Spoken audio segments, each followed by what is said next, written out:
كنت في السوق ولقيت سعر الوراك حلو قوي، فبصراحة ما ترددتش، جبت كام وركة كده وقلت اعملهم معاكم بطريقة سهلة وبسيطة وطعم ايه خطير.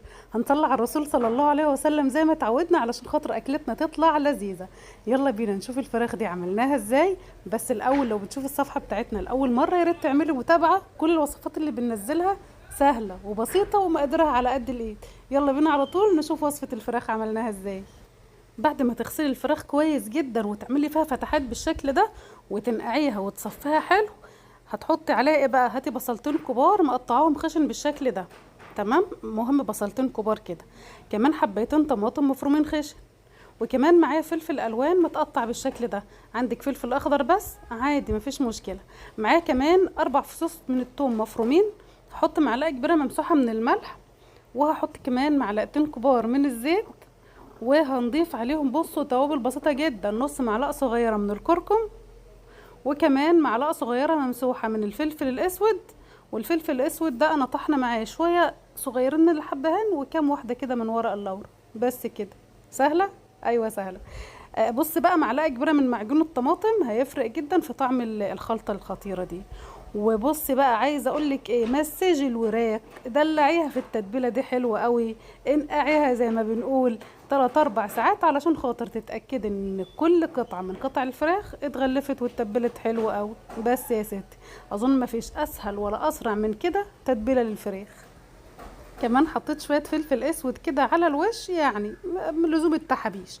وهسيبها تتنقع كويس في التتبيله. بعد كده هجيب صينيه تاخد معايا كميه الفراخ اللي انا عاملاها يعني.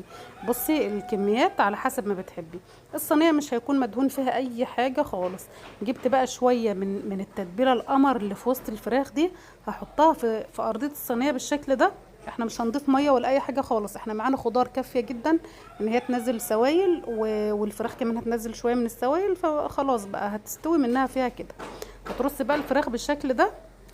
او اللي بتتفرجي عليا كده ولسه ولا حطيتي كومنت ولا عملتي لي قلب، يعني بصراحه مستنيه ايه؟ والله وصفه فراخ زي الفل.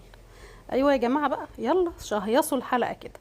بص بقى يا ستي، حطينا الفراخ بالشكل ده كده ورصتها، اللهم بارك ايه رصه تمام. خلاص بقى هجيب بقى التتبيله اللي موجوده معايا في الطبق واحطها على وش الفراخ بالشكل ده.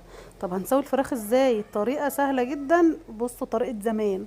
ما فيش اي افتكاسه لتسويه الفراخ. واحده بقى تدخل تقول لي ايه الجديد؟ انا ما عنديش جديد يا ستي، انا بحب قديمه، انا عايشه على قديمه. يلا بينا بقى نشوف هنسوي الفراخ ازاي. هاخد الصينيه واغطيها بغطا حله، ما عنديش ورق حراري بصراحه متوفر حاليا في المطبخ، فقلت اتصرفي، الجيش قال لك اتصرفي. هاخد صينيه الفراخ دي بالغطا زي ما هي واحطها على البوتاجاز على نار عاليه. تبدا تنزل السوائل اللي فيها كده وتبقبق وتغلي، والله على الريحه يا سيدي يا سيدي. هتعملي ايه بقى يا ست الكل؟ هتهدي عليها النار شويه، هي بس محتاجين اول 10 دقايق نار عالية. بعد كده تهدي عليها النار شوية، حابة تكملي سوا للاخر بالطريقة دي اللي يريحك، لكن انا مش هعمل كده. انا حطيتها بس يعني 10 دقايق، 15 دقيقة بالكتير على النار. وهعمل ايه بقى؟ بصوا ما شاء الله، تحس بقى ان هي بدأت تستوي، بدأت لسه فيها دم من جوه لو ملاحظين. هاخد بقى شوية من المرقة اللي في الفراخ دي، اخف بس السوائل اللي فيها. عايزه تديها غلوه بعدين تستخدميها في اي حاجه تمام، عايزه تخلصي منها اللي يريحك، لكن انا بصراحه استخدمتها الست الشاطره. ما ترميش حاجه. المهم بقى ايه، ولعت الفرن وسبته يسخن. الفراخ خلاص هسيبها مكشوفه بقى، مش هغطيها. هاخد بس زي ما اتفقنا شويه بهاريز وشويه صوص وتتبيله من الجمال ده، محتاجاها انا النهارده ضروري. المهم بقى خلاص ظبطت الفراخ وهحط الصينيه في الفرن. بصوا يا جماعه، انا مولعه الفرن من تحت بس مش هولع عليها الشوايه خالص. هاخد الصينيه زي ما هي كده وعلى الفرن، وكمان هقرب الشبكه من الصاج بالطريقه دي. مش هولع الشوايه، انا هسيب الفراخ من اول الاخر لحد لما تاخد معانا اللون الخطير ده. لو فراخك استوت ولسه ما اتحمرتش واخدت اللون الجميل ده، ولعي عليها الشوايه تتحمر. تعالي بقى اما اوريكي الفراخ وجمالها. بص بقى يا ستي، اغرفي بالطريقه اللي انت حباها الفراخ دي. تعملي معاها مكرونه، تعملي معاها رز، تعملي معاها اللي نفسك فيه. انا عن نفسي عملت معاها حاجه مختلفه خالص. المهم، هناخد بقى الفراخ نحطها في الطبق، ومبسوطه جدا جدا بلون وطعم وريحه الفراخ خطيره. جهز لها بقى ايه شويه خضره تحتها، وادي الفراخ وجمالها. الصوص بقى والبهريز اللي في الصينيه هاخد شويه بالفرشه وادهن بيهم الفراخ من فوق تفضل تلمع معانا وشكلها يفتح النفس. ودي بالنسبه لي ألذ واسهل طريقه لوراك الفراخ او لفرخه كامله زي ما تحبي. اتمنى ان انتوا تجربوها ومستنيه رايكم تحت في الكومنتات. ومع السلامه يا امارات.